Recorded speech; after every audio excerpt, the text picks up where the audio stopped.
Okay. We're back for, hopefully, a time when we can start connecting some of these dots. Erindam, hopefully, is like the game's biggest city, maybe? I'm starting to feel the weight of its vastness, that's for sure. I will never look at a small box and say, oh, that looks pretty small, ever again.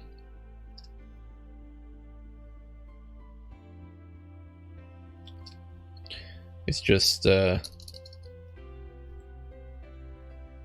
a land of text, when you can just keep expanding things, size is not always an indicator of vastness.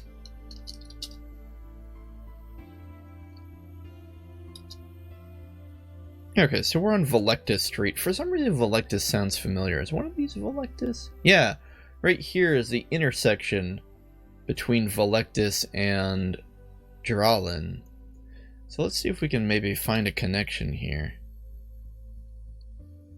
South Velectus Street heads north and south through Erindam's Mercantile Quarter. I think we've already read something similar to this. We're gonna keep going. Here is the intersection of Velectus Street and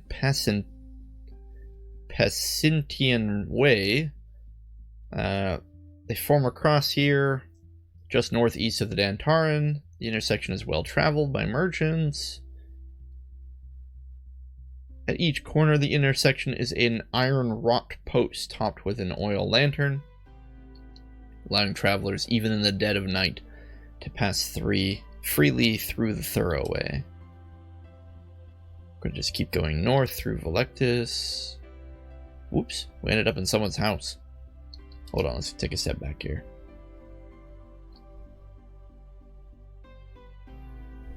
The buildings lining this way are mainly sturdy wood, with the exception of the Cassidinian family's merchant house, whose marble building lies north and east of here. Stone stairs lead up to a door in the great house to the north, admitting members of the family and the merchants who do business with them. Westward the street continues, but an intersection opens to the south. Alright, and in the antechamber of the Cassidian house, ostentatiously furnished, the antechamber stirs the Cassidian family. Plush couches are scattered about the room, inset in marble niches, and surrounded by decorative flora. The antechamber leads into the formal house to the east, following marble tiles through an archway. To the south, a small stairwell leads out through a doorway onto the street. A representative of the Cassidian family blocks entrance to the house. He says, "You have no business with the Cassidian family." It's true, we don't.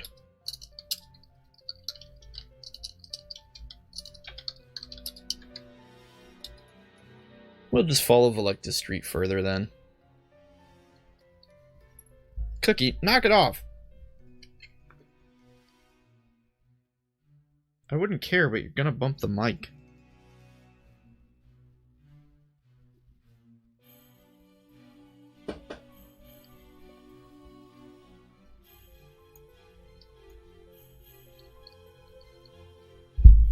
Cookie, gosh. Get out of here. Get out of here, you crazy cat. Ah! Alright.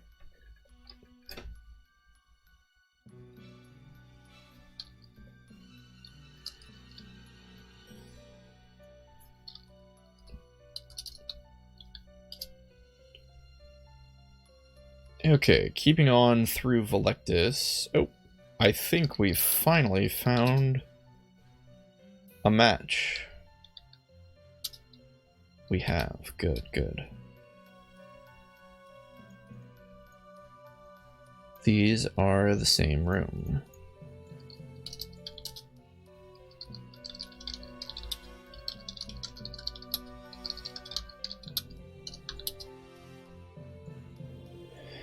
So we just need to find a nice way to do this. For starters, we can move it down like that. take this down like that.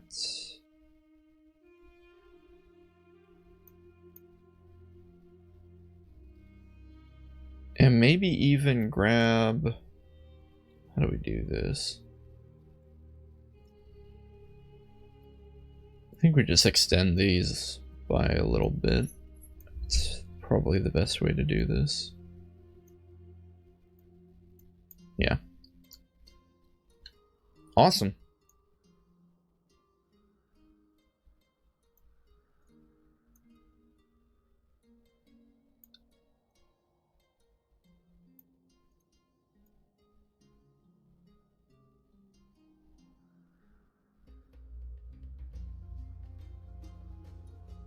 I don't know. We'll keep a little bit of space here.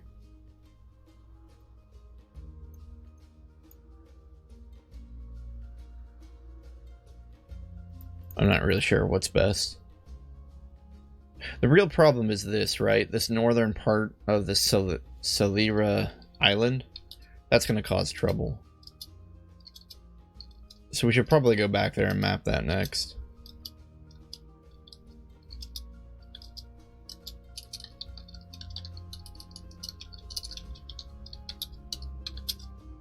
So if we go east, oh, we need a boat to go there. Of course. Cast wings. And we'll go east. Now we're back on the Dantarn River. I wonder... Yep. So that's actually 1290. So we can delete this.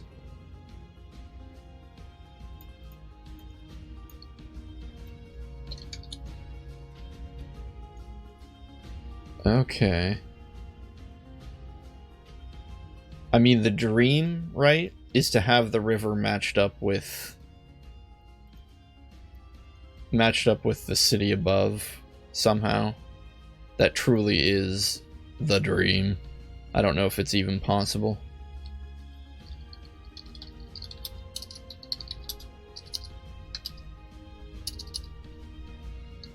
Nope, got a bit of lag.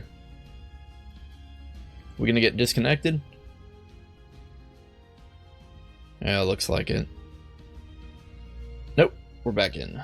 Okay. Okay, this room is 1483.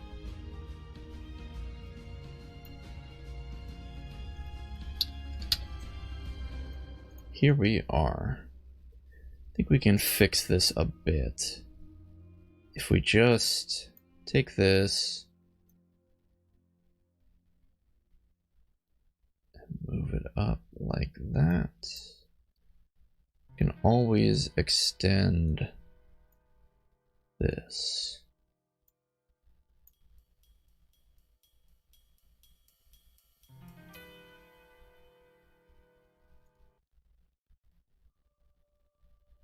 Okay.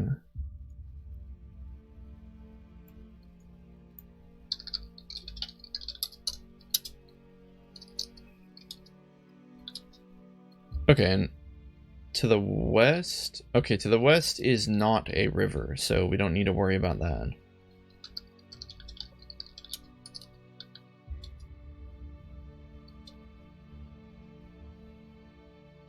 And we're on Pacintian Way, which heads east and west here, passing along the north banks of the Dantarn River as it runs through the heart of Erindam's mercantile quarter. Northward, the sole building on this part of the street dominates the way, the marble column of the Cassidian family's merchant house. Looking over the Dantarn, and a tower rises above the shores of the river, set on an island connected by bridges to the rest of the city. To the west, the Pacintian Way meets Valecta Street in an intersection, but it continues along the banks of Dantarn to the east. So, yeah. That works for us. North is Calvala Street, which runs north and south through the heart of Erindam's mercantile quarter, moving parallel to the banks of Dantarn. Paved with cobblestones cut from the brownstones of the Brintors, the scuff marks of the stones bears witness to travel. This street sees no doubt from the merchant traffic. Warehouses line the sides of the Dantarn to the east, storing a portion of the goods that flow along the river, while the marble walls of the Cassidian family's trading house takes up most of the west side of the street.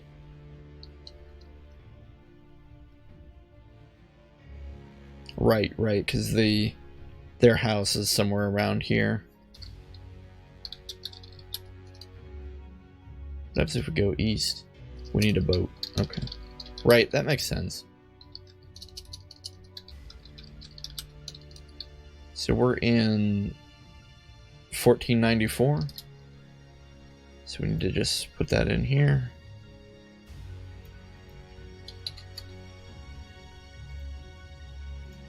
And this is 1291, which we will input here. Okay. Good stuff. I like getting this mapped.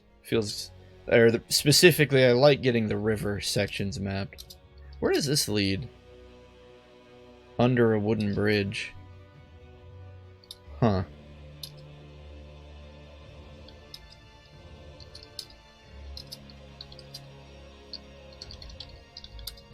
Kind of want to put this on the map.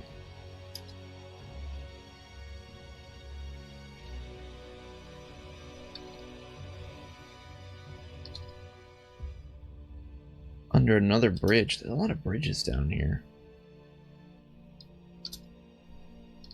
Oh, I think we found where it intersects.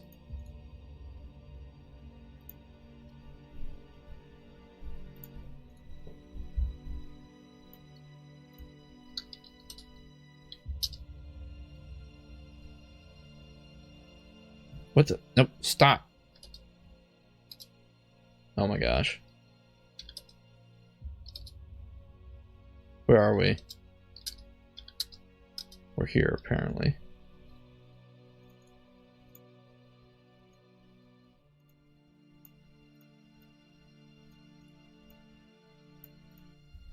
I didn't quite realize there was so much river down here. I thought the offshoots would lead to parts of the street or something.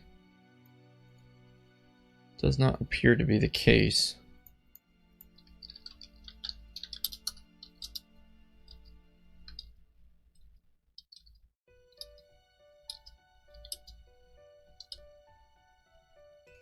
Ah, but this does.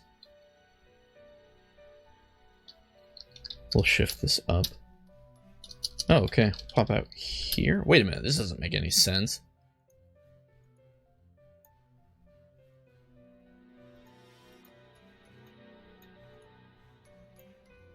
What? I'm a little confused. How does this connect to 1480? Why would this...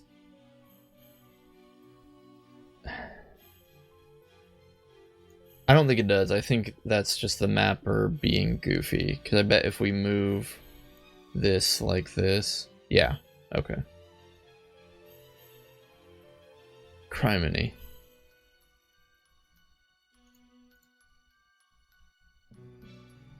Okay, I hope if we go north, we'll end up in 1486.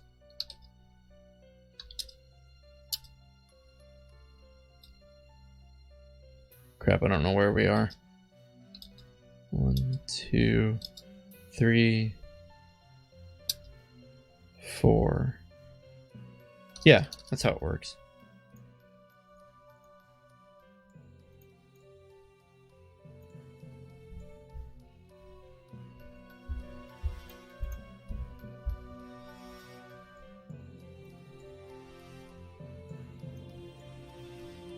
This is probably something that we're going to have to come back and take a look at when we're completely finished to line it all up perfectly, but right now I'm just trying to make the basic parts of it at least visually work so we don't get confused as we're moving things around.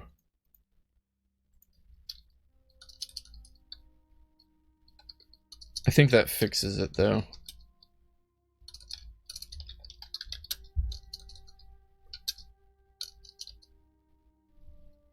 Yep. Cool.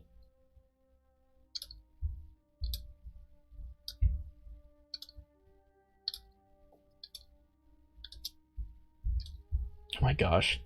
Neighbors just stomping around up there. 1283 to 1499.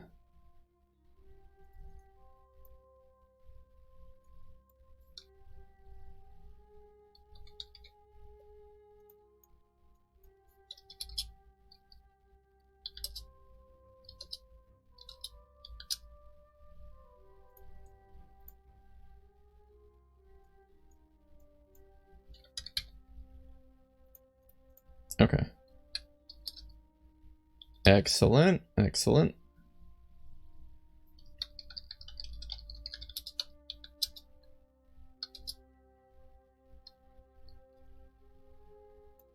Well, that kind of fills in some of those gaps. I think ultimately we're good. We're on Coggan Row.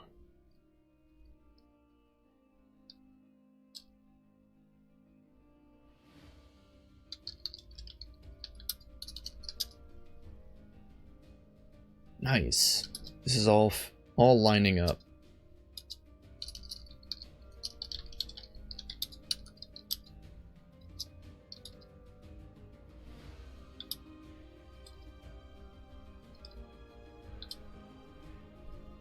Okay. Off of Coggan Row is the south wall of the Temple of Darkness. Irndam's Temple of Darkness is an architectural hybrid, blending the classical Republican forms with the statuary of Yithul and the intricate carvings of the Siren. The temple is topped by a barrel-vaulted roof, which leads from the southern entrance towards the central altar set in the far north wall. Supporting the ceiling are a series of onyx columns whose intricate carving serves to frame a set of statues in marble, forming a sort of gallery along the east and west walls. A pair of flaming braziers, oh my gosh, I can never. One of these means underwear and the other means torch, and I can't remember how to pronounce it correctly. Brazier. Are near the southern doorway, which burn red from the light of the smoking coals. The air is filled with the cloying smell of myrrh, which drifts through the air from no apparent source. A black-robed attendant stands near the entrance to the temple.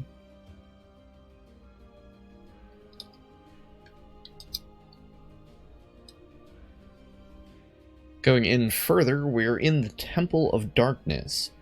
Temple of Darkness is an... Okay, same description. Yeah, we're just in the Temple of Darkness now.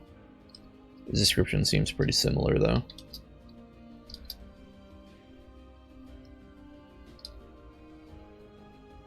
It's strange, because 1488 here...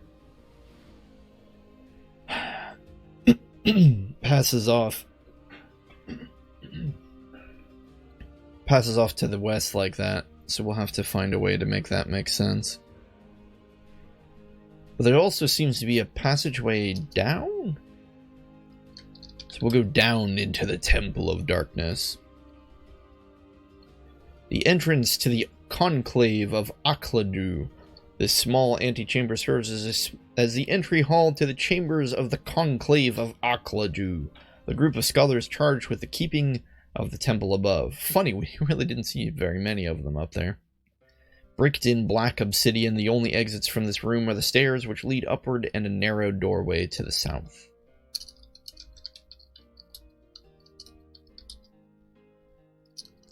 A decadent of Akhladu says, "I only admit those who study the magics of void." Fair enough.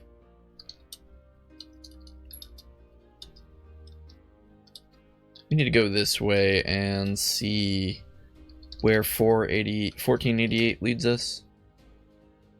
Oh, shoot. It actually takes us somewhere important. Nuts.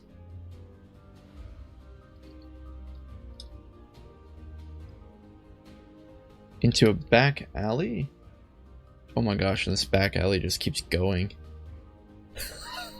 We found the cul-de-sac! Guys, we did it!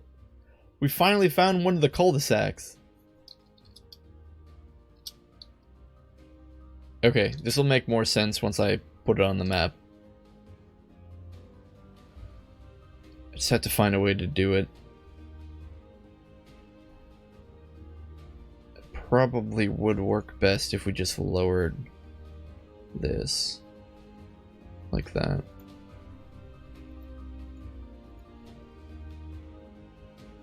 Wait, what? Oh, shoot. That leads into the river below.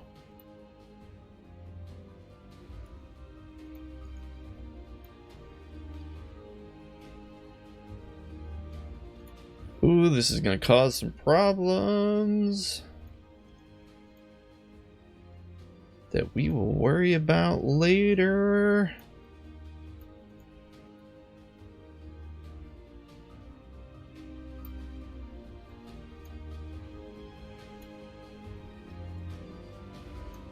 Come on.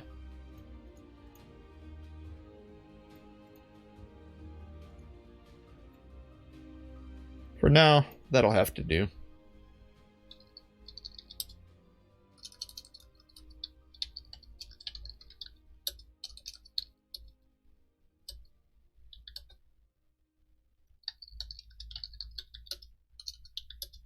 Yeah, I love that. I love that it takes us back to the cul-de-sac. That's just great.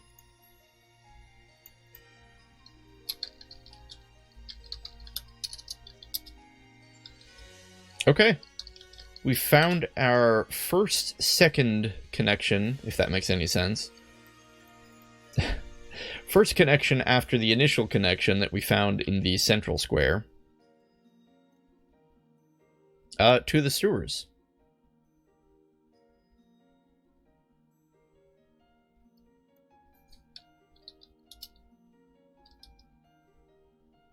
Which is nice.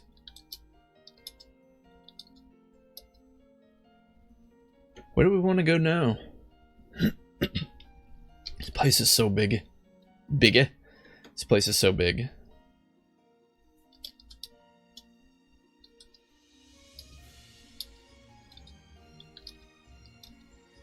Were we barred from going this way? Is that why we didn't do this? Yeah. Okay.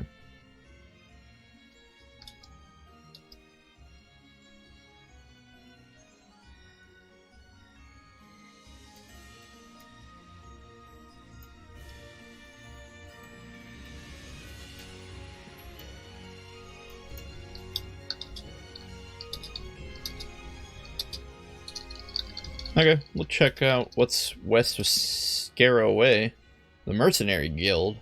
A sooty and dank place, this building houses the Company of the Serpent, one of Irndam's chartered mercenary companies.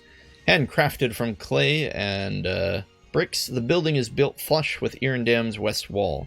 This room seems devoid of furnishings save for an ancient desk.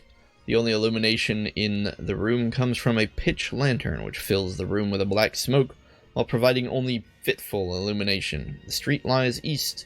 Through an open doorway and a small alcove lies to the south. A representative of the company sees to the hiring of mercenaries. Can't actually do anything here. South is dark alcove.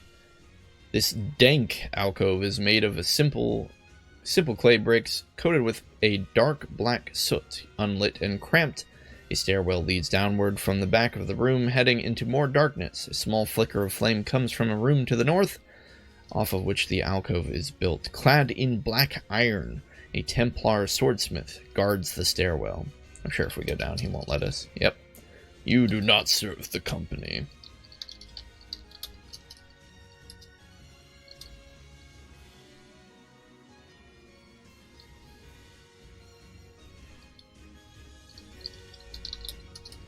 Oh no! Did we actually run out of fish? Wow. Guess we'll just eat our toast.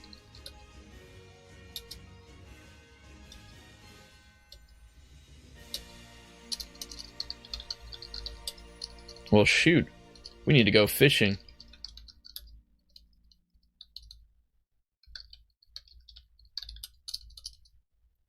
That's okay, it shouldn't be that bad to get there, right?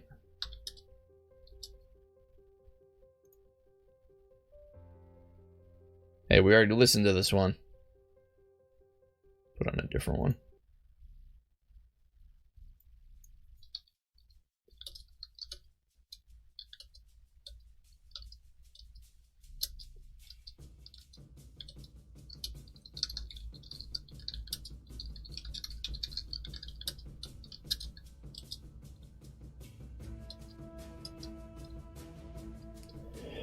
It is a long walk through the Aryan Plains.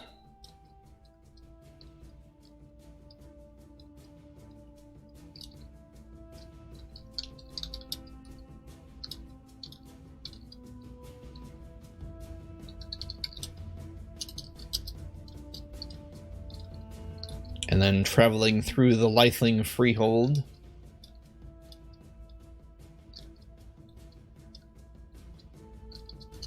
But that's okay. We're back here to do some fishing. Wait, how do we do this again? We just spear fish, right? We'll just sit here and do this for a while. It's not the most exciting thing in the world, but it gets us plenty of food. Although we're missing our mark quite a bit. Let's track this. This is 4 misses. 5 misses. Let's see if we can get a count on our accuracy here. 6 misses. Wow.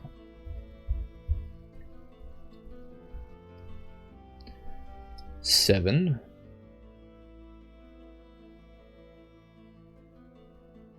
8.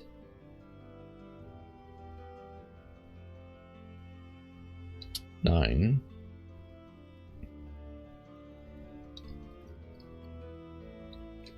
'Wow, that was a 10%. A copy of this. There we go. A 10% chance. Let's keep counting here. So 1. Yeah, but that's 2 and 12. That's a bit better. There's got to be a way to easily track this. Hang on. Let me pull up a notepad. Fish caught. Fish missed. So we've done 12 and we've caught 2 and missed 10. Okay, I'm gonna start counting again from misses. And then I'll just add it whenever we get a hit. 2 more misses. 3 more misses.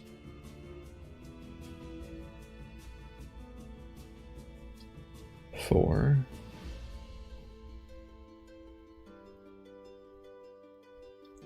4 misses, 1 hit.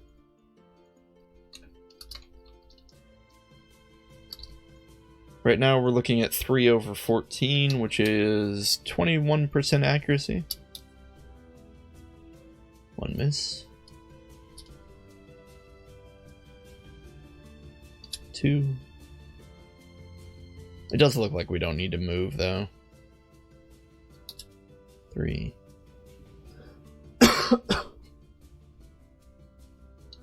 4.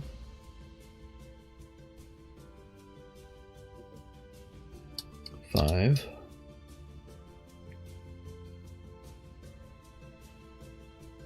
6.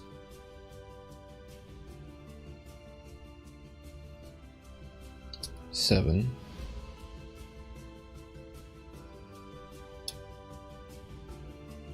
7 miss, 1 hit.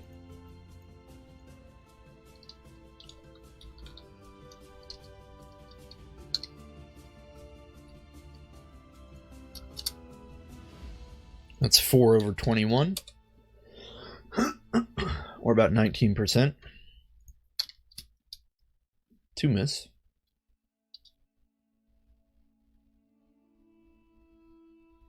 3.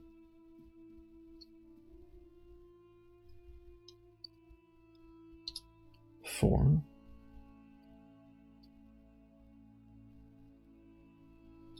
That was quite a bit faster.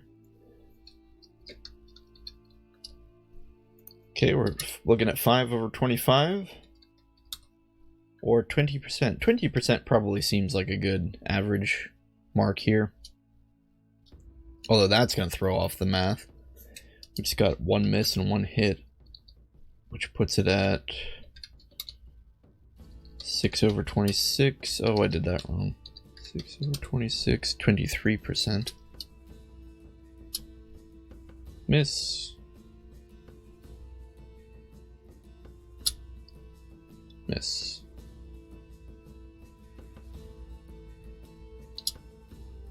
3 miss.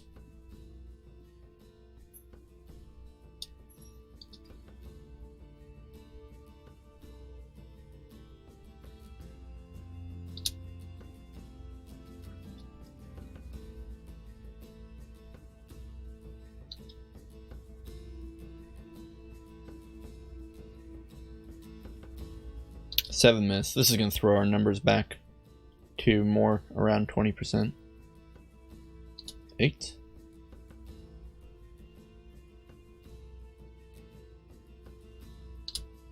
9.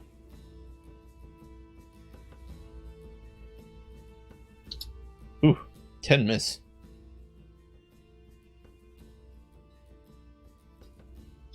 10 miss, 1 hit.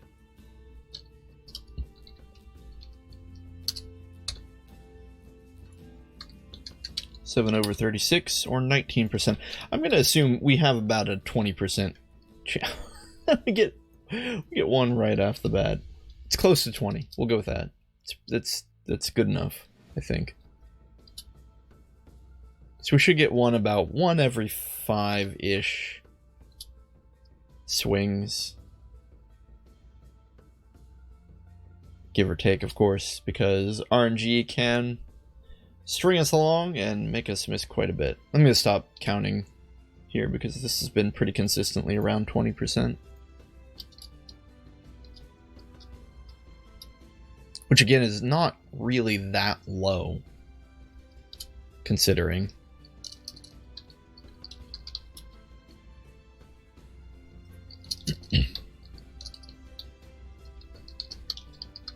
We have 8 fish, I just want 10. We'll get 2 more and then move on.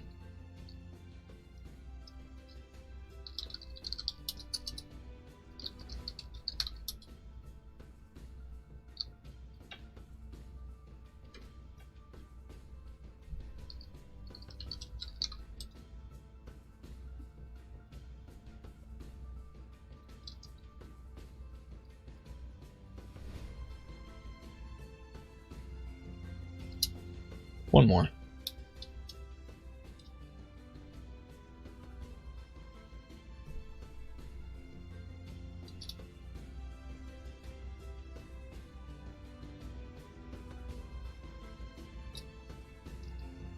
Oh my goodness, I just realized we're still wearing the beekeeper helmet.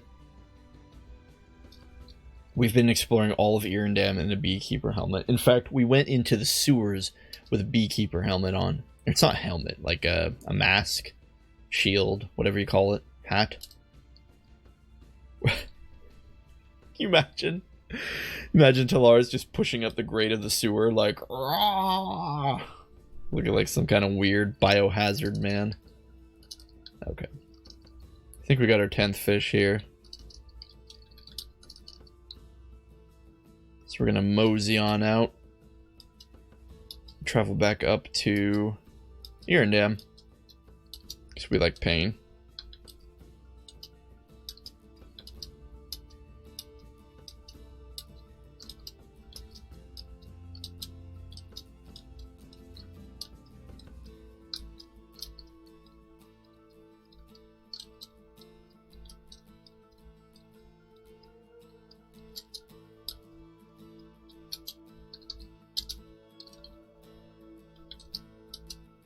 Okay, where were we?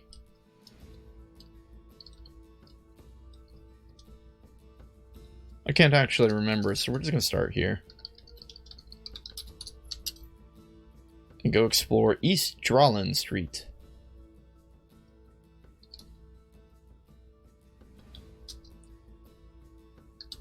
What is this room off to the north here? A back alley. The alley passes between the backs of stone tenements and various merchant houses. Ooh. And this narrow alley comes to an end here, cut off by buildings in all directions save south.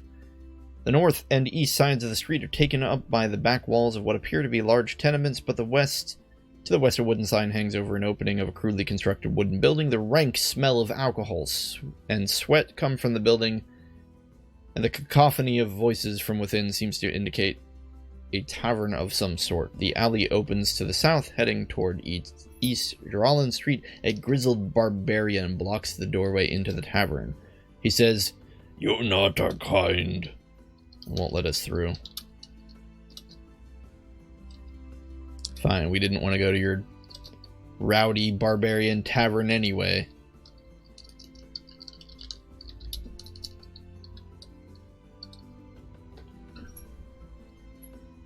And an intersection between Calvala and East Yarlin Street. Drawlin, I'm not sure. This intersection of two streets lies along the main north-south stretch of Calvala Street, which runs through the heart of Erindam's mercantile district. Blah, blah, blah. Nothing terribly interesting here. What happens if we go south?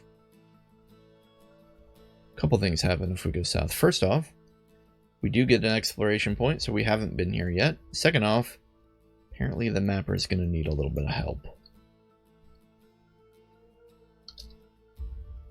To the west, off of Calvala Street, is Tyvor's Signet. This small shop is an anomaly on Calvala Street, as its interior is far dimmer and more well-weathered than its upscale neighbor. A series of low glass cases, warded with faint runes of earth, present a variety of sample rings which demonstrate the proprietor's formidable skill. A worn wooden workbench sits on the north side of the room, lit by a crooked table lamp. Upon it, jeweler's tools are arranged just so, with model wax rings set in a neat pile nearby. The floor is well swept, and the establishment clean, with a natural light augmenting the lamplight during the daylight hours. A doorway leads east, back to the street and Erindam's merchant quarter. Seems like a large black slate hangs on the wall. We'll read the slate. Oh. I see. Apparently we can create jewelry here. Not something I'm terribly interested in.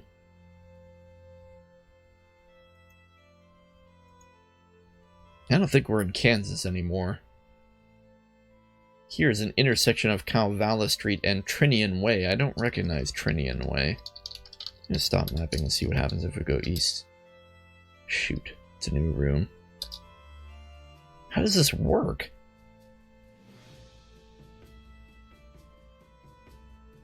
Oh, I think I see what might have happened. Maybe? I think I need to grab this whole thing and pull it down.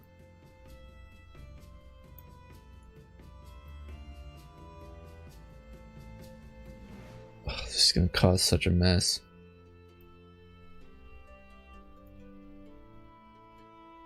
For now, we'll keep it like that, and we'll just... I don't know what we'll do. Oh, gosh. I think we're gonna have to take all of this and pull it down.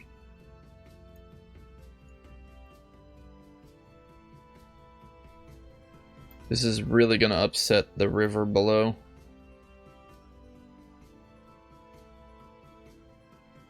That's fine, I'm not even gonna fix the river. Oh, well I wasn't, but those lines are gonna screw things up here.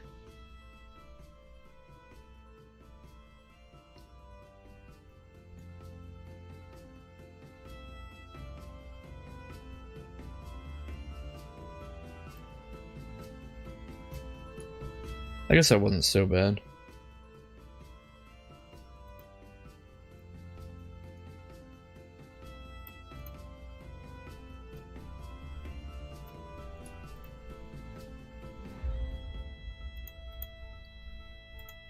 Eh.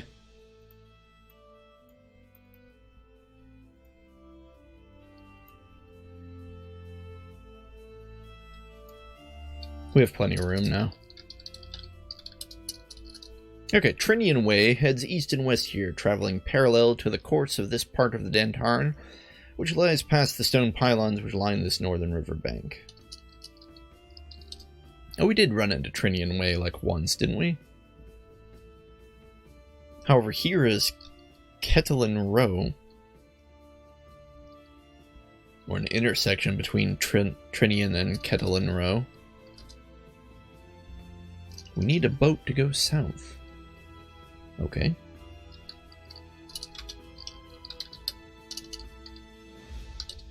We can do that.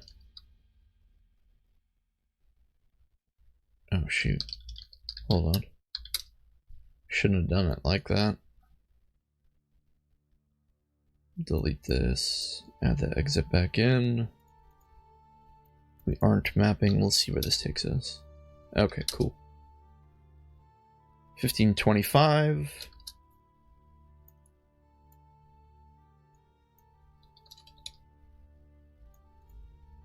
And this is 1306.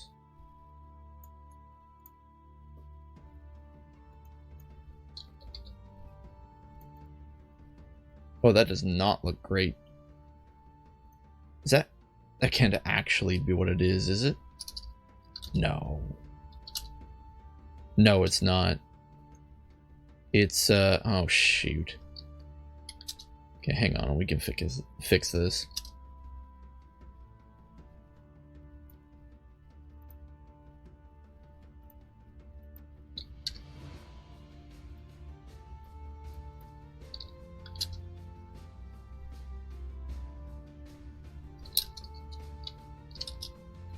Okay, it actually takes us to 1292. That was my fault.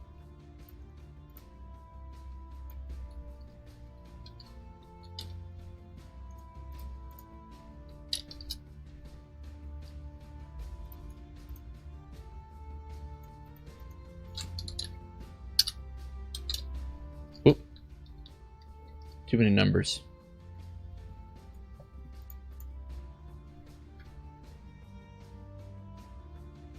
Wait, what? No! Did I do it wrong again?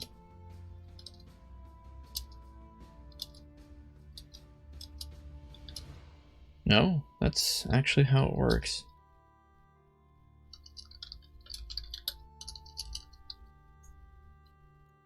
Unless I'm really misaligned here. Let's get our bearings. No, this seems accurate.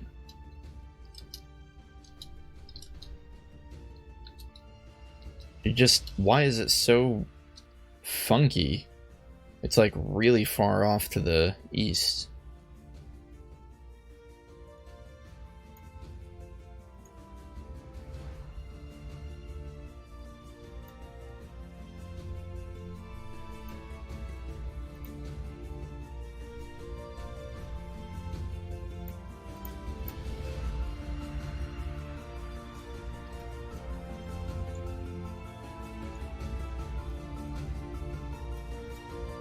It works a little better if we do that. But why is it here that it points off in such a funny direction?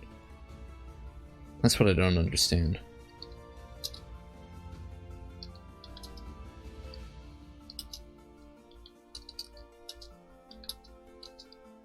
Wait, where are we?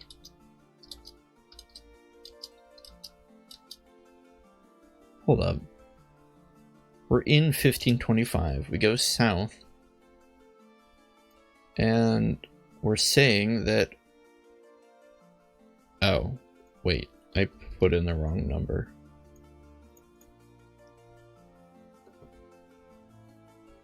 So that fixes that problem.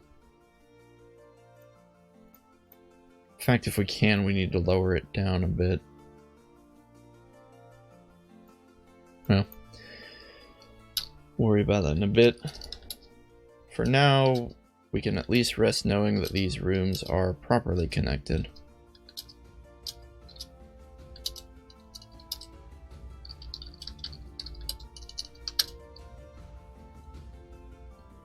shoot. This also leads to the river. Didn't realize that was going to happen.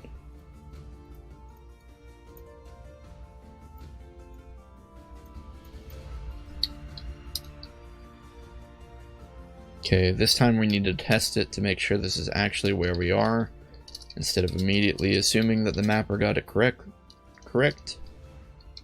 Yeah, it isn't. Okay. So the room it connects to is 1291.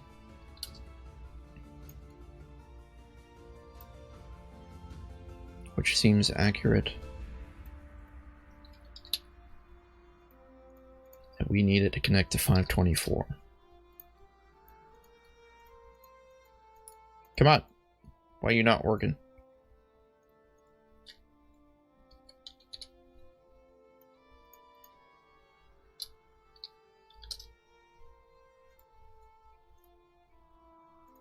Okay. Does that mean that it connects to 1494? It does.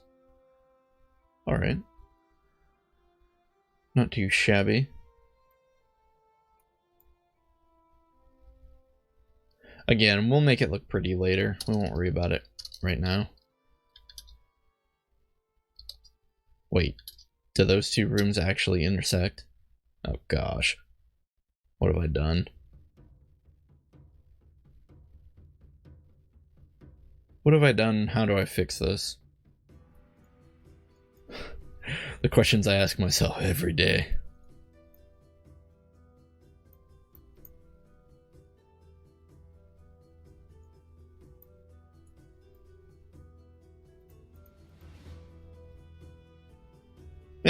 Good enough.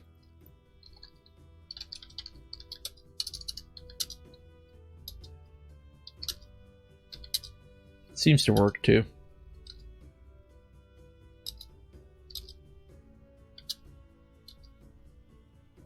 Okay.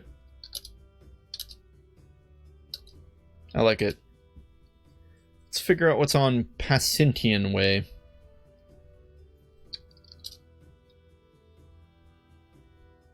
Oh, it leads also to the river. Man, this river is just... it's rough. It's rough to map. But, I mean, once it's done, it's gonna make sense. It's not like it's that weird. It's just... it's the up and down nature of the river that is really making it difficult. Was this 1496? And... okay. And 1256. Oh, I didn't test to see if that was accurate.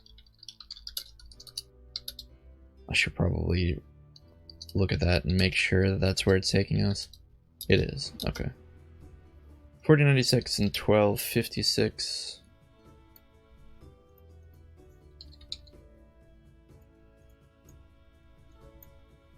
Okay.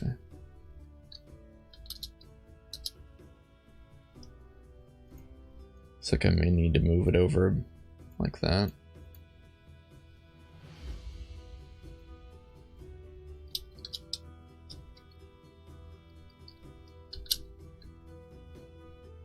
I'm a little worried about this, the fact that it moves. There's this other passageway to our left, or to the west rather.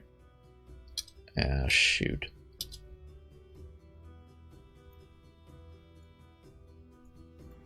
Guess we'll have to move it down like that.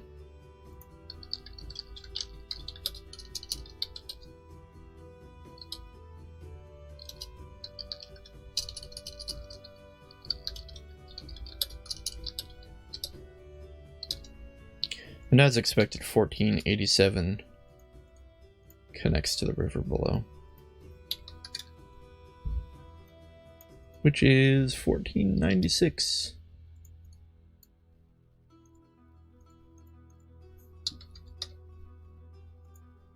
Done and done.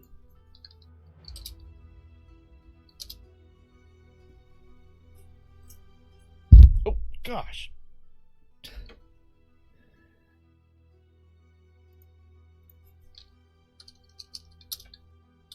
I think I need to get one of those mic stands that hangs above so I stop hitting the stand.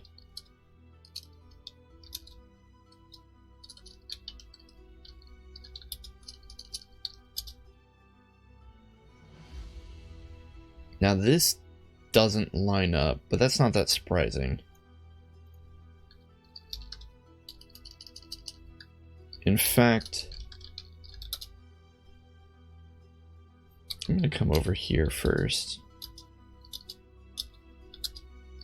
Because I bet this island goes right into the southern exit of Irindam.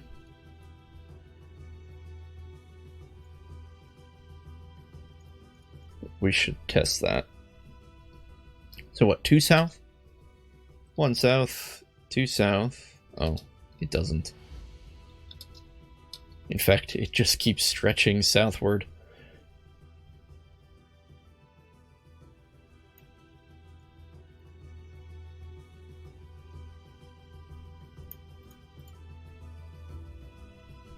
Okay.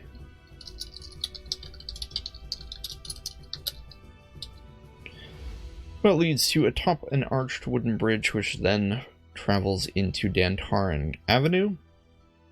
Located south of the river, Dantaran Avenue heads east and west through Old Irindam. Not much of a description, though. Further south leads us to a side street. Connects 2 of South Irindam's longest streets, Calnistra Street to the south and Dantaran Avenue to the north. Calnistra moves between the south gates of the city and the Temple of Jolin, while Dantaran follows the course of the river as it heads into the city. And we are indeed on West Calnistra Street, lying with the buildings which typify the styles of architecture of Old Irindam. West Calnistra Street Calnistra leads west through the southern reaches of the city. Home to many of the city's scholars and clergy, Calnistra serves to connect the Corvandil Street Square and the south gates of Irindam to the east, to the Temple of Jolin further west. Here, a small side street trails off to the north, while a quaintly outdated building to the south bears the markings of a cartographer's shop. Well, heck, at this point, we're practically a cartographer ourselves, so let's go in. Cartographer's shop. While a sign on the door identifies the shop as a cartographer's, the cacophony of items in this room relegates the actual maps to a very minor role. The north wall is covered with an assortment of weapons, most of them rusty and unusable from age. Southward, a collection of monster skulls and preserved corpses are on stands and affixed to the wall. Scattered around the room are various freestanding displays, such as saddles mounted on saddles mounted on blocks, a wooden model of a sailing ship, and a pole supporting a set of plate armor. In the west of the room is a large display case which features the maps and other such scrolls visible under a rare pane of glass. Ryla Tamis stands behind the counter going over a map. Can we get a list? Oh, we can buy a map of North and South Irindam from this guy.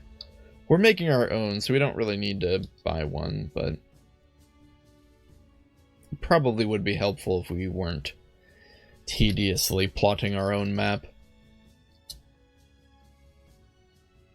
West leads, understandably, to West Calnistra Street.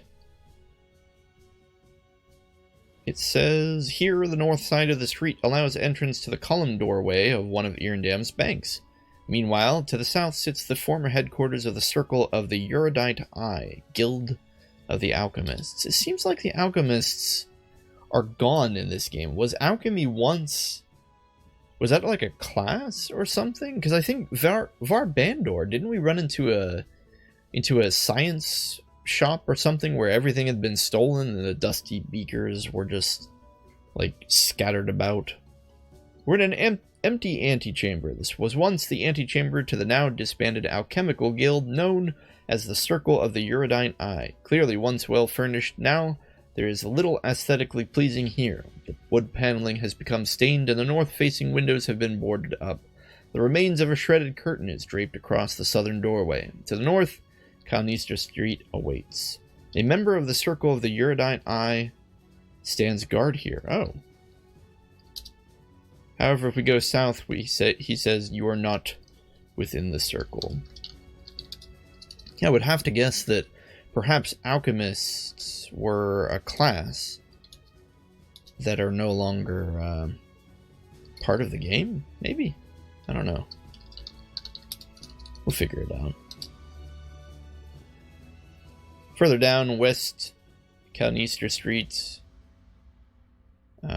we see that home of many of the scholars and clergy, Calnistra serves to connect the Corvandil Square and the south gates of Irindam to the east, with the Temple of Jolin further west. South of here stands a tall building, elegant in its simplicity, built before the more grandiose extravagances of the Republican style. Irindam's grand library is reputed to be thousands of years old, having stood among almost as long as the city itself. The street continues east and west. We did forget to go north here. Takes us to the Dantaran Vault, which is a bank. Should probably put that on here. I'll put this in yellow.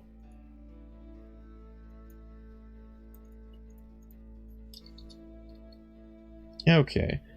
However, west... Oh, I thought west was going to take us to a library. Maybe if we go west again. No? What if we go south? Oh, the large bronze door is closed.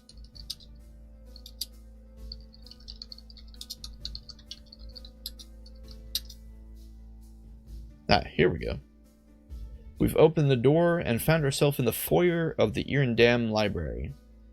The foyer to the Grand Library of Irindam is an impressive room painted in a pale peach. A wide polished floor is made from smooth gray marble which runs in sweeping, curving twin stairs to the west and east. The stairs meet at a wide balcony above, which looks over a gilded wooden railing down onto the foyer. Tall windows stretch the height of the 14-foot walls along the northern front of the room, looking out onto West Calnistra Street. A large bronze door provides access out that way. In the large bay created by the curves of the stairs, a tall statue stands in regal and dominance. A pressed plaster ceiling is painted the same rich cream as the trim. Several portraits hang along the eastern and western walls, and the southern wall is mostly obscured by the balcony above. So we can go south or up. South seems to be closed. Let's see if we can open that. We open the door and are in a small side chamber, which is painted a simple teal faded from the years. The floor is well-worn stone, possibly still the original floor of the building. Ancient iron hooks protrude through the plaster walls, pitted and corroded, apparently a coat room. This small chamber is lit by a lone torch, magically contained within a frosted glass globe. A wooden door leads out to the north. Odd, a coat room. I suppose we just go up then. We are in the gallery above the foyer. The foyer to the Grand Library of Irindam is an impressive room, painted in pale peach. This upper section of the foyer is a wide gallery which overlooks the main body of the room. Wide marble stairs curve down from the eastern and western ends of the balcony to the floor. A gilded wooden rail, each spindle a curvaceous work of art, stands at the edge of the gallery. Each newel post is topped with a frosted crystal globe, which glows brightly. The walls are painted a pale peach, and the plaster ceiling painted the same cream as the trim. Tall windows look out onto the street from the floor below, and an equally tall granite statue rises from the bay between the stairs, its head roughly on level with yours. An open archway opens into the library proper to the south. And we're in the north wing of the vast library that stretches away from the south between tall stacks of shelves built from dark wood. Books press in on both sides, of all imaginable sizes, materials, and colors. 20-foot ceiling ends above your head in a curving barrel vault of pale stone. Iron-wheeled ladders run across the faces of the shelves on oiled metal racks, allowing access to the more distant shelves. To the south, the north wing continues, a large open archway leading out into the foyer to the north. Pressed plaster decorations throng along the edge of the archway. The air is quiet, heavy, and cool, filled with the dusty smells of age and parchment. Still in the north wing, we're in the high room. The high room of the library is a vast enclosed space. A full 5 stories tall, the room stretches away to the east, south, and west. Far above you, the enormous great dome caps the room, the inside painted with a fresco of the Pantheon. The gleaming parquet? I gotta look this one up.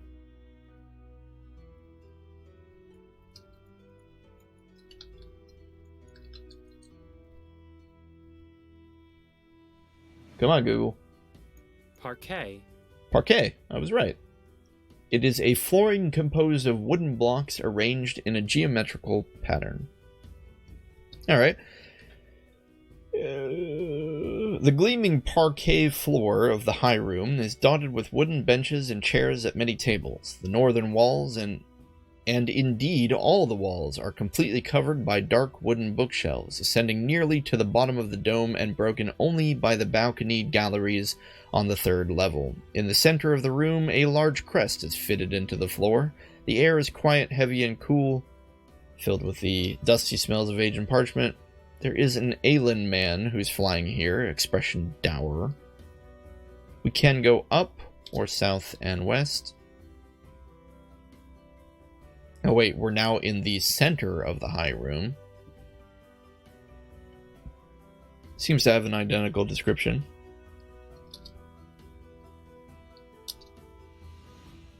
Now we're in the south wing.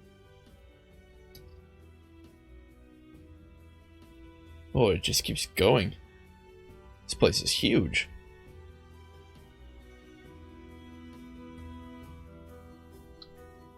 We can go up from here. Southward, a small gap in the shelves reveals an arched entryway to a small stairwell. The space above you continues up another 2 floors and empty shaft. The space above you continues up another 2 floors, an empty shaft of bookshelves. The air is quiet. Yeah. South stairwell. This ancient stone stairwell consists of a circular shaft in the southern wing of the library, walled in some dark grainy stone. Worn smooth from the years, the stairwell spirals sharply upwards. An intricate stained glass window, thin and narrow, helps to light the steep cramped stairs with the aid of a small, feebly glowing orb of crystal mounted in a gleaming brass sconce. The stairs end here, opening out onto a bookshelf-lined hallway to the north. Glowing, a crystal globe, frosted white, gives off a dim light from its brass sconce. Alright.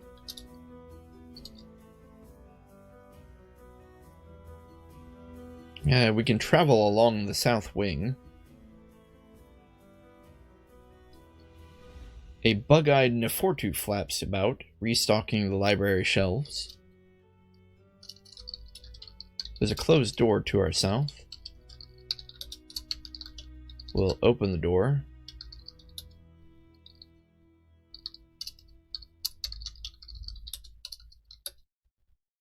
And we are in a tablet room. This plain stone room is built entirely from dark banded gneiss. Nice.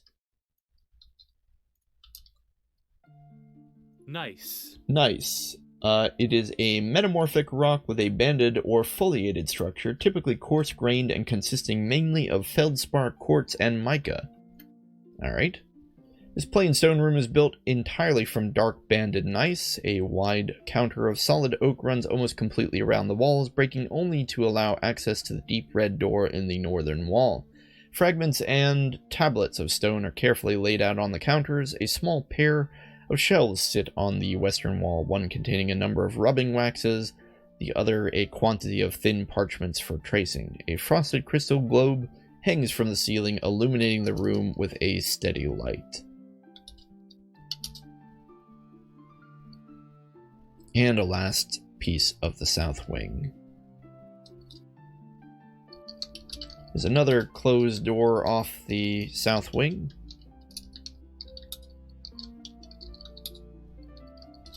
Which takes us to the Room of Records. This plain room is walled in, dark, banded gneiss. The smooth striated stone is hung with blank gray tapestries. A simple pair of desks sit in the middle of the room, lit by frosted crystal globe. Hanging from the ceiling, a massive oak file cabinet squats against the western wall, and another against the east. A tin-clad door sits in the northern wall, fitted with an ancient brass latch lift. What? In the north? Oh, this is the door we came through. Okay. We'll go explore the high room, which just seems to be the same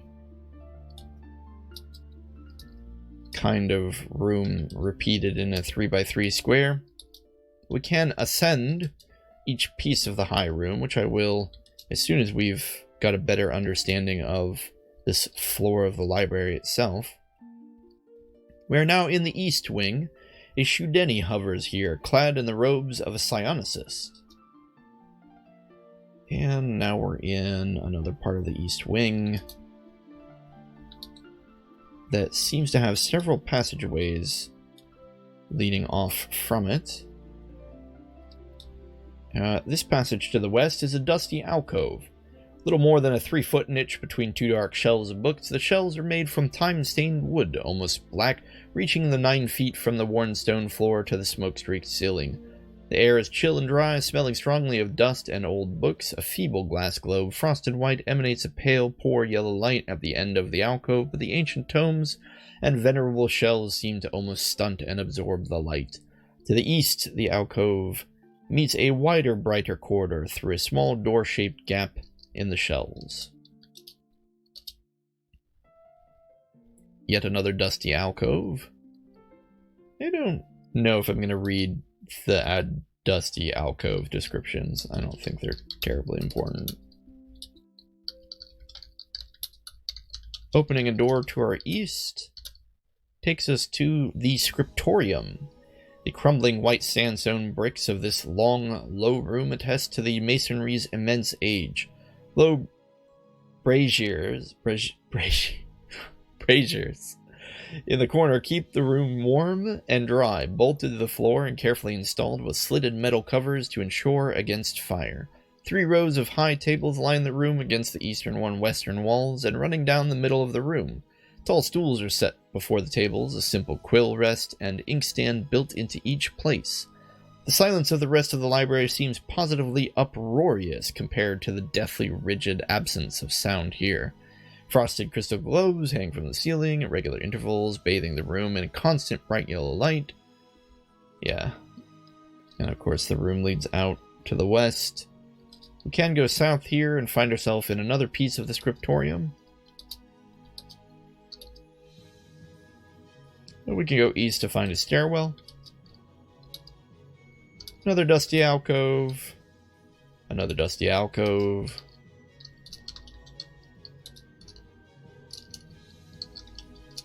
Oops. There's no door there.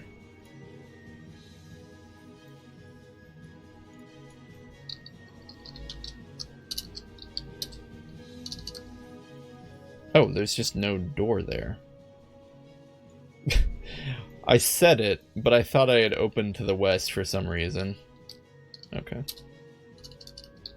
Another dusty alcove. I don't know if all these alcoves were really necessary. In fact, as cool as this library is, I don't know how much the library itself was necessary. It's just, there's a lot to read, but not a lot to do. I guess that's part of the whole, like, role-playing aspect of Avendar, right?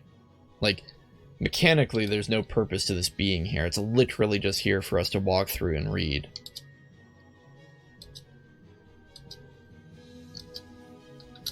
Judging by the detailed descriptions of the environments, whoever wrote Avendar probably was well versed in vocabulary and literature in general. Or probably at least loved to read. Oh. Silly camera.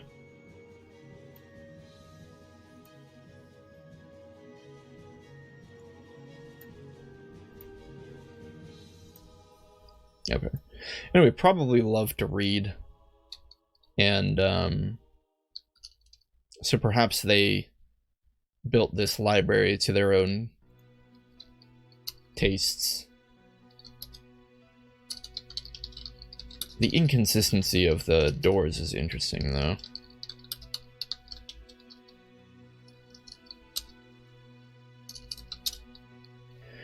You can open the door to the east to find a private study. This simple study is paneled in simple pine. A wide curving desk of the same wood dominates the small cell-like room. The eastern wall is covered completely by bookshelves. A brass lamp on the desk is mounted with a frosted crystal globe illuminating the room in bright yellow light.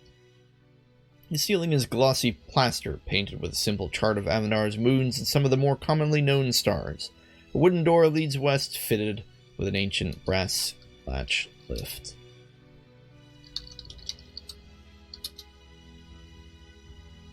Off the west wing is the library dormitory. This ovoid room is walled in chalky white limestone. A dark stone floor is covered with thick, if worn, rug of... Wait, what? A dark stone floor is covered with a thick, if worn, rug of coarse Ashta Harud wool. Bunk beds line the walls, the headboards against the wall, and the footboards all pointing towards the center of the room. Small lidless footlockers sit underneath each bed. A small brazier sits in the center of the room, bolted carefully to the floor. A simple door leads east. An ancient, wizened monk oversees the scriptorium. This isn't the scriptorium. This is a dormitory. But okay. East is a blank study. This room is startlingly ascetic? Startingly? Do they mean startlingly? I'm not actually sure what ascetic means. Characterized or by suggesting the practice of severe self-discipline and abstention from all forms of indulgence, typically for religious reasons. Okay. It's like a monk room. Very bare. A plain wooden table, unpolished and empty, sits in the middle of the room.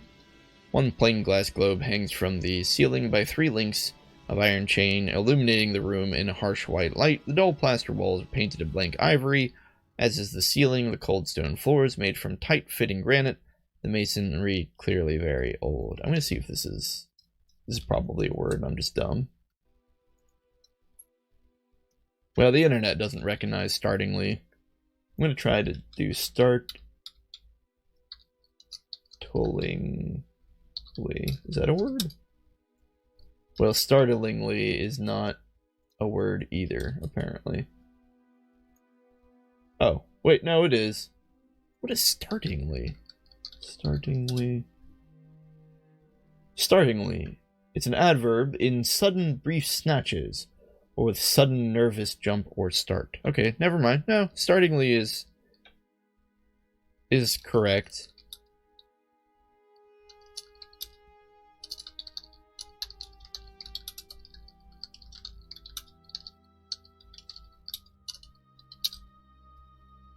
Astadlari's study. The study is cluttered with a fascinating array of items. The wide desk which covers the west and north walls is itself buried under mounds of paper and books. A wooden display case hangs drunkenly on the southern wall, and a threadbare rug covers the worn stone floor. An odd oval bulb of glass hangs in one corner, its surface etched with curved map of Avendar. Feathers of all sizes and colors are affixed to the eastern wall with gobs of resin. An astrolabe and sextant gather dust on a high shelf, and bits of clockwork and gears can be seen scattered about. A wire bin filled with the clumps of dusty, muddy rock squats in the southwest corner, and what seems to be a large crude drawing of a druid mid-transformation is glued above the desk. A plain wooden door opens to the east.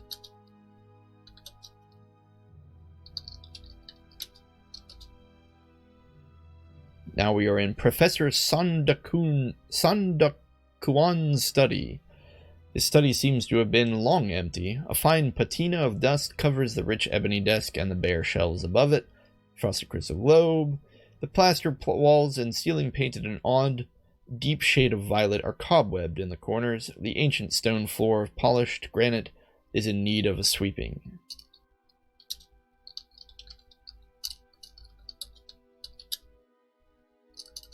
Oh, interesting. We have a locked door here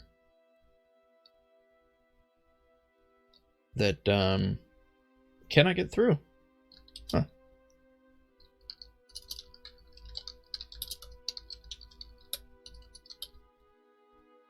And a twin study, which is relatively large and furnished for 2 to use the space as an office.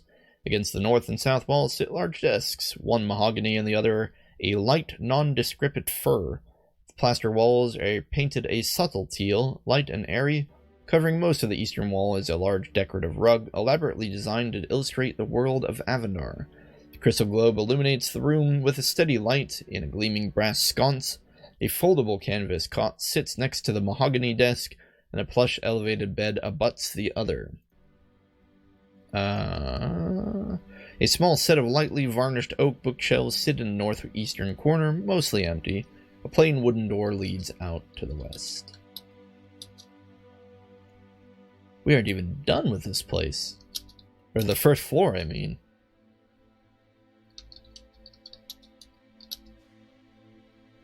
Here's a small reading room. I'm going to pass on reading that one. Oh, crap.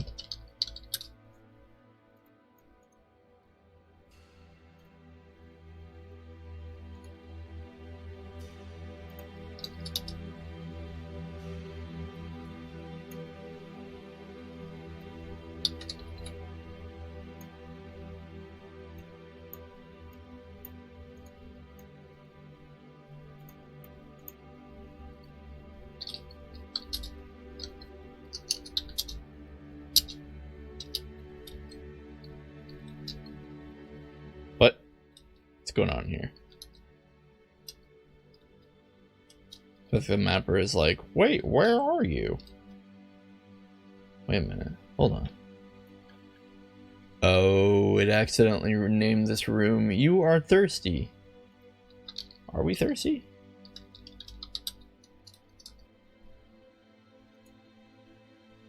We'll have to delete this.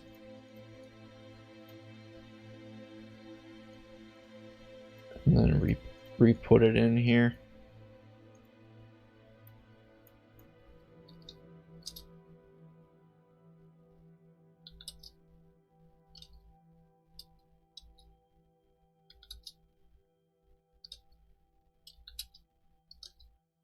Okay.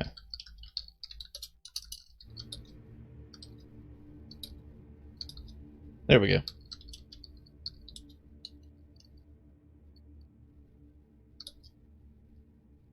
Here's another small reading room, which I'm also going to pass. Another small reading room. And what will it be? Will it be another small reading room? No, it's a map room. Huh. Okay. Now I think this floor is fully covered.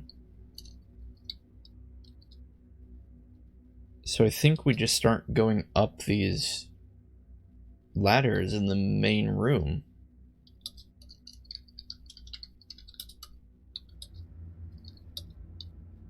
Oh, you aren't flying. Of course, of course.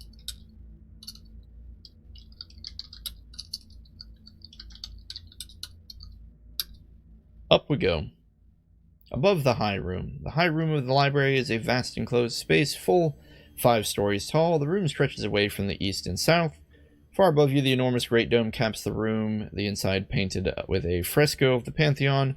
The gleaming parquet floor of the high room below is dotted with wooden benches and chairs. Okay, this is just a very similar description.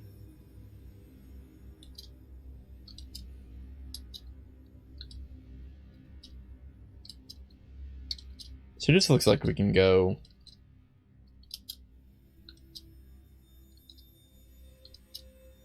up even higher.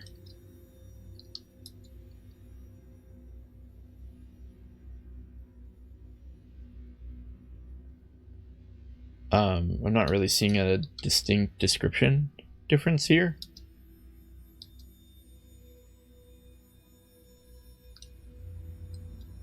So it looks like we flew up to the 3rd floor, I think is what we did. And so those offshoots that we can get to are actually, like, it's the balcony.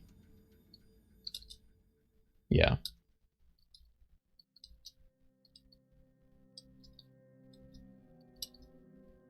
So if we go down and then down again. Oh shoot, but it thinks it's a different room. Hang on, let's try this again. We'll delete this. Stop mapping. We'll go up and then up. We're not gonna run out of wings anytime soon, are we? Oh, yeah, we are. Probably would not be good if we ran out of wings in midair. So let's just wait for that to run out.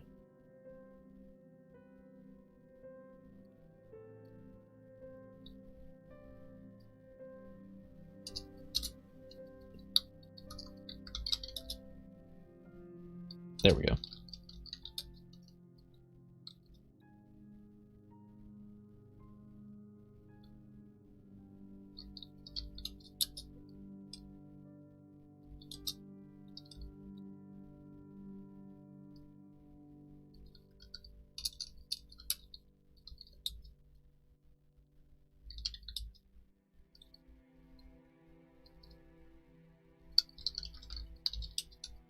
So we're going to go up these stairs, and then we're going to go up again.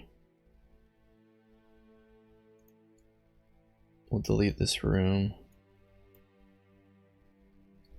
Oh shoot. It mapped the room according to our HP. We're having all sorts of trouble. Or at least I think it mapped that room.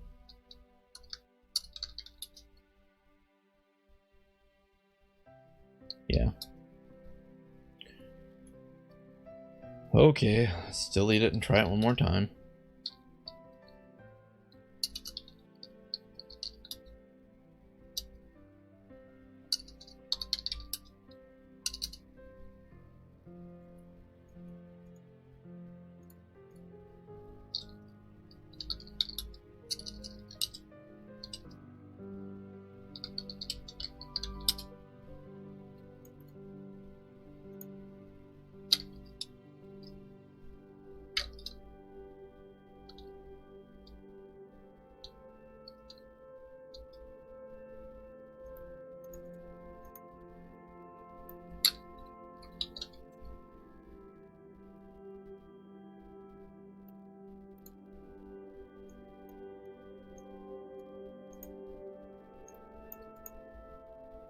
Okay.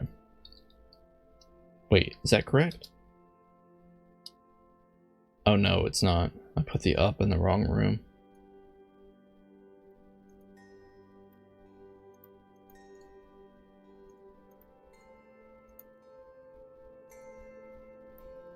Okay, there, it should be fixed. Oh my goodness. This library. Maybe we should try going up here. Maybe this is safer.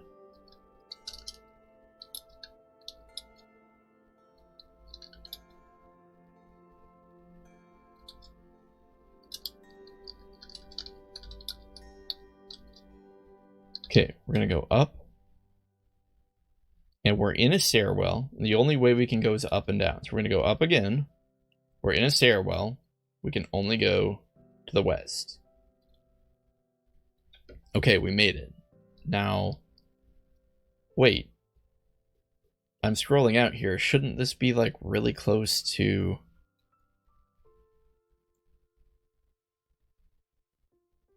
the room that we were? Oh my. We can't go west because we're not flying.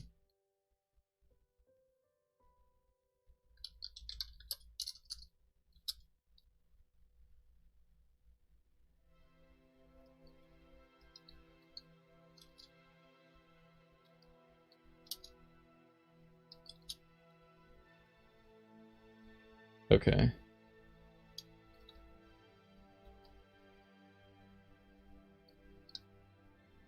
So 1619 is actually the... How do I move these rooms so they're closer together on the map? I can't seem to find where we are. Like what level are we on? What z-axis? We're on -4? That can't be right.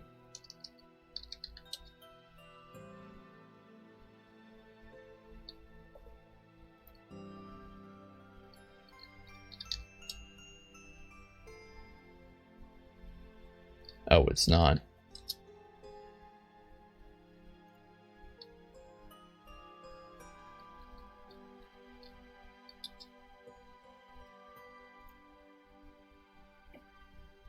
Oh, why is this so confusing?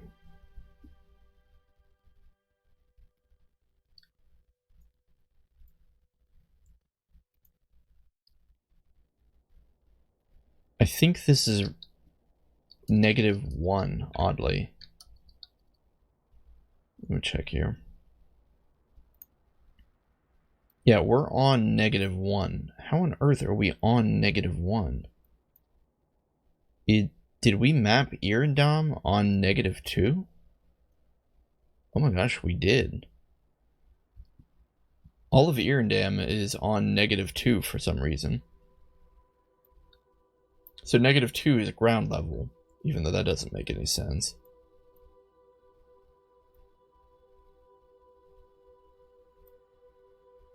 This is -1.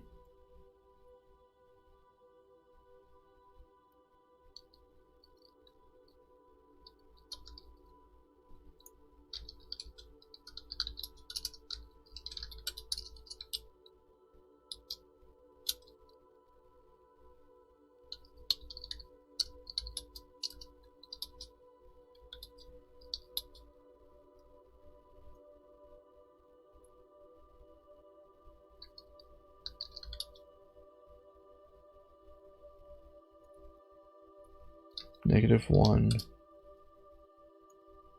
But for some reason this is 3. Well, that explains the problem, doesn't it?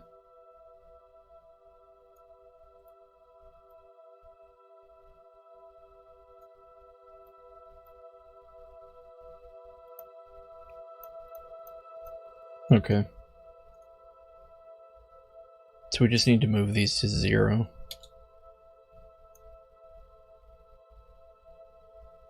We need to move these to 1.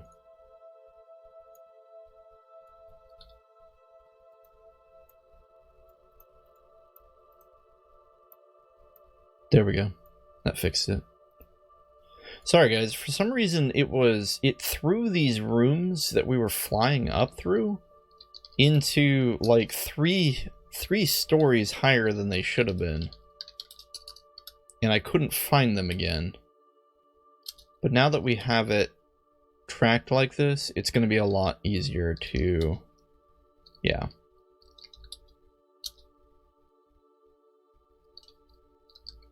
I kind of want to indicate as well that these rooms are special, so let's change their color.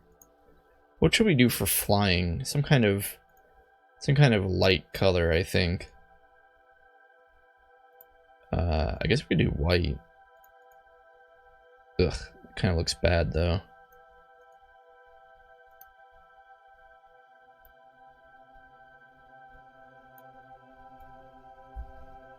Do kind of a cloudy gray. It's a little better.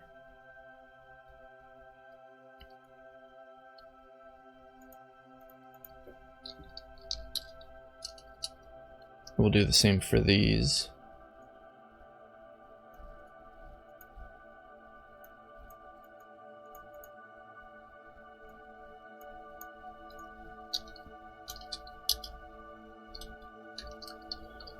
Okay.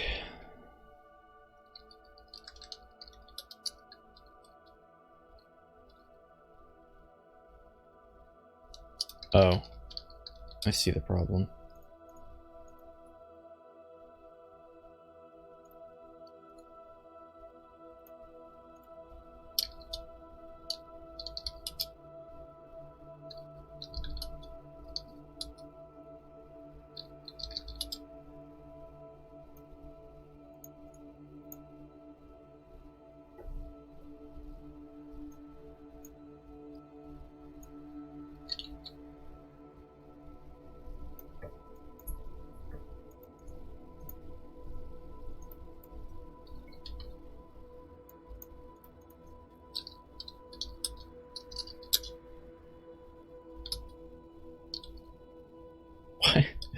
Why is it doing that?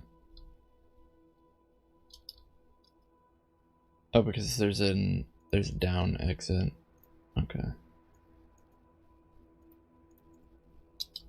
There we go. That was so much. Like, so much harder than it needed to be.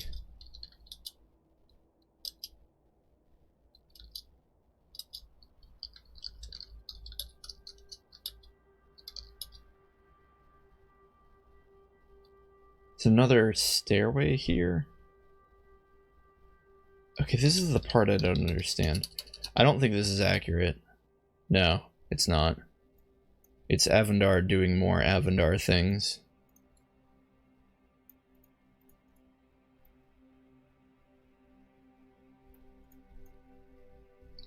Both of those rooms are a staircase, but they both lead to... Here, I think I can test it like this. If we go into 1562 and go up, but then we immediately go down... Wait, it's not doing anything.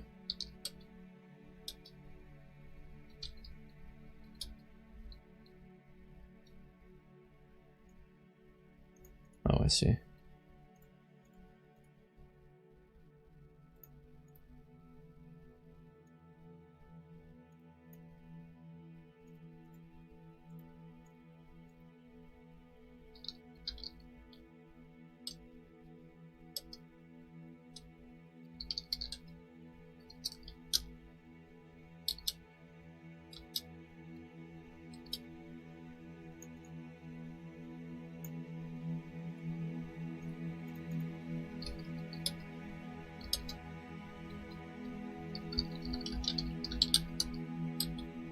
Okay, so we're gonna go up here.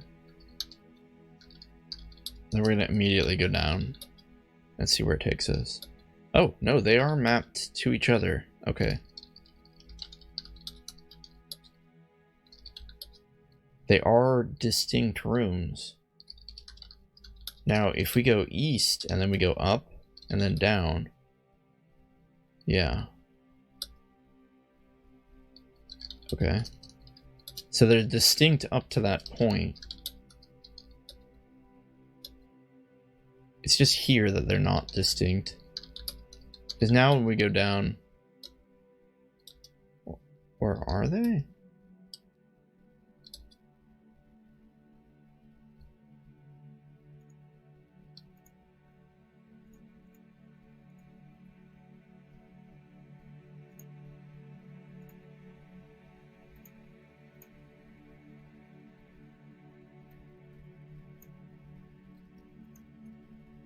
I think I'm just going to merge these.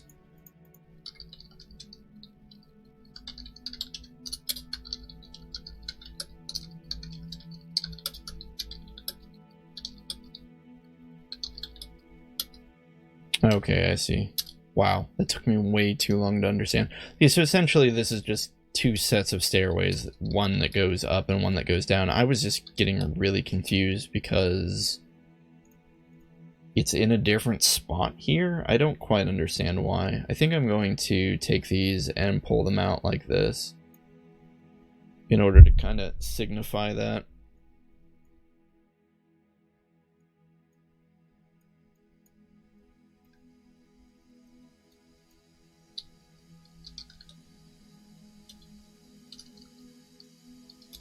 And I'm sure if we go over here, it's just going to be the same.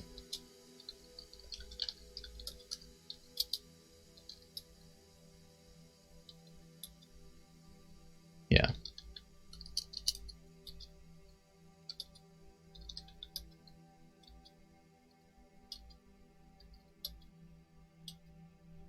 Perfect.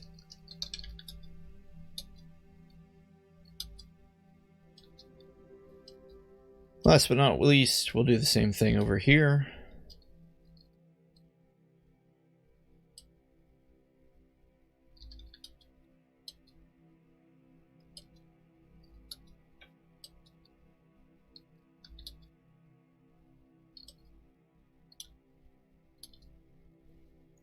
we'll scooch these up to let them match.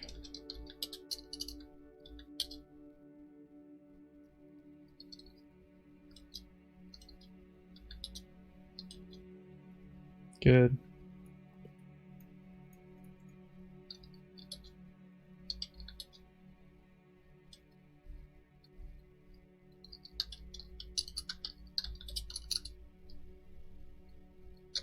Okay.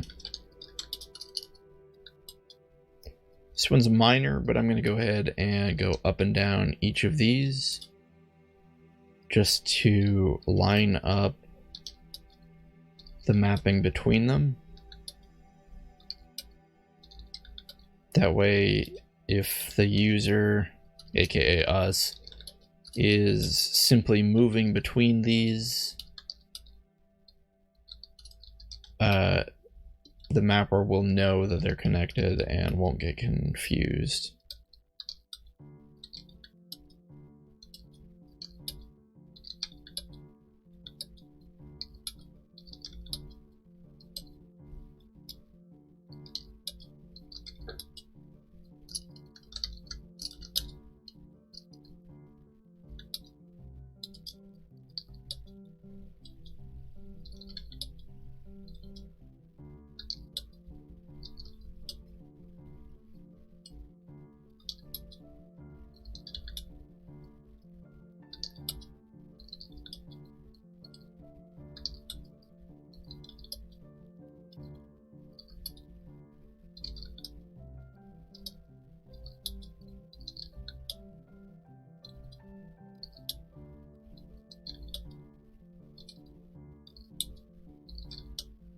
Okay.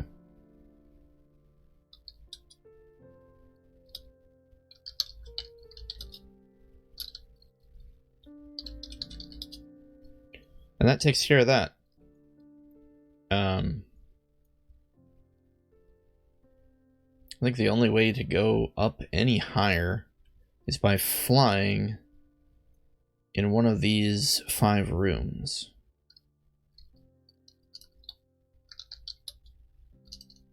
We'll wait for our flame wings to run out, and then we'll recast them, and we'll go out into the middle of the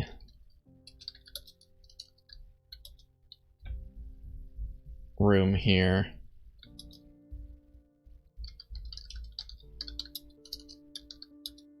We'll go up. We are very high up below the great dome, high above the floor of the high room of the library. The distant walls are covered completely with dark, but I don't think any of this is different. It's just letting us fly up here. Again, this is cool and all, but man, I don't know how much need there was for a library this big.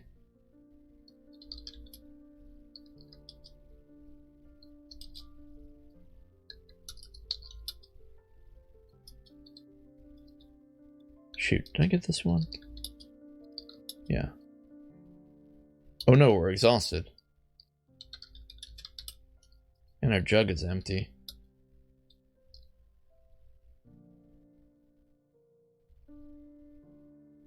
Wait, it tried to create a new room. Shoot.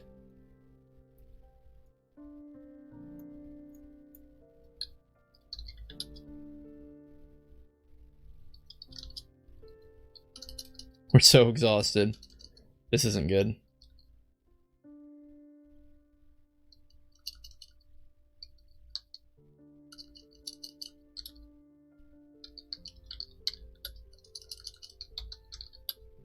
Okay, we're gonna sleep and fix this real quick.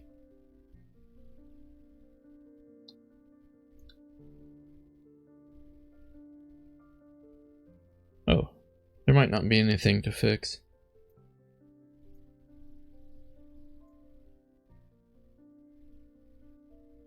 Yeah, I guess not.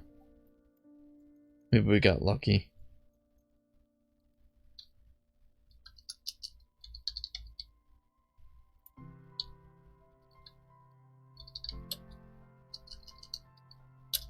We'll let one more tick happen, and that'll get us some movement, and we'll go back and get something to drink.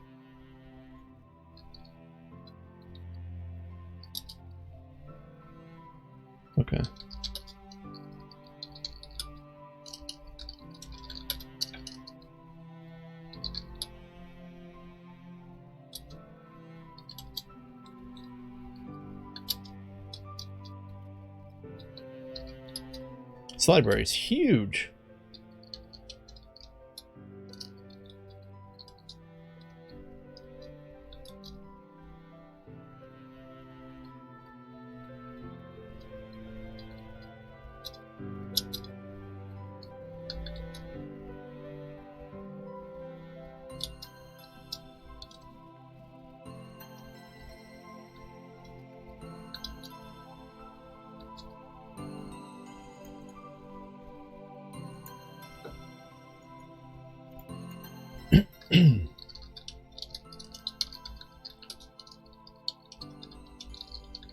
Okay, guys.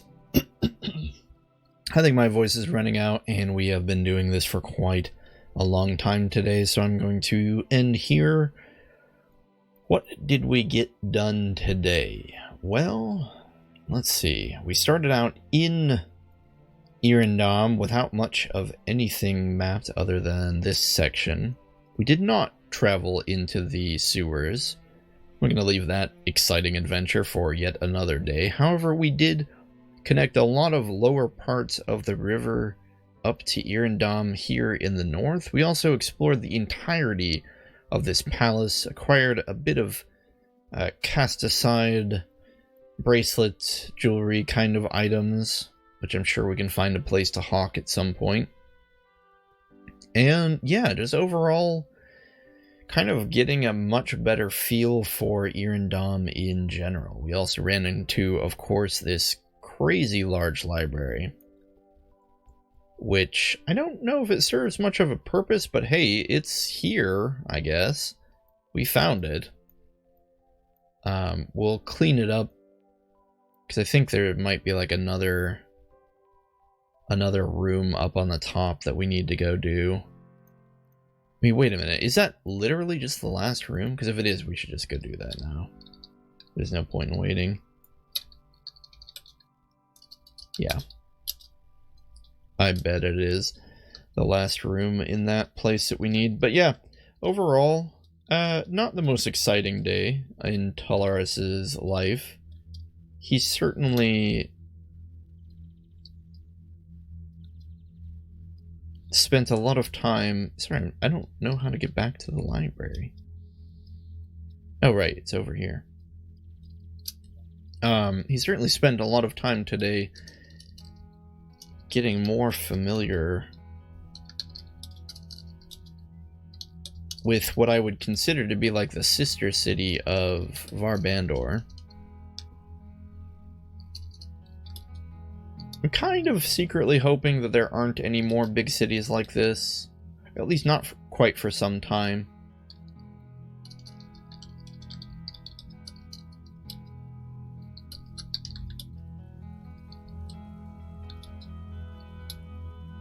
There we go. Top of the Great Dome. Over 30 feet in diameter, this massive dome is the architectural crown of the vast regal high room, which is the center of the library. A wide clerestory, 6 feet tall, rings the bottom of the dome, allowing one to look out over the city. Ruined pillars support the dome above the band of windows. Curving plaster interior of the dome is painted in a breathtaking fresco of the Pantheon of Avendar, portrayed standing in the clouds. The high room stretches away below you, nearly 70-foot drop down to the floor and its massive metal seal. Oh, one last touch here. We'll add the color here and here. Cookie, knock it off.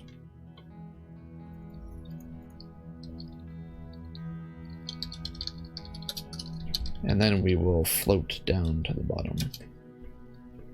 And there you have it. If you have made it this far, congratulations. I hope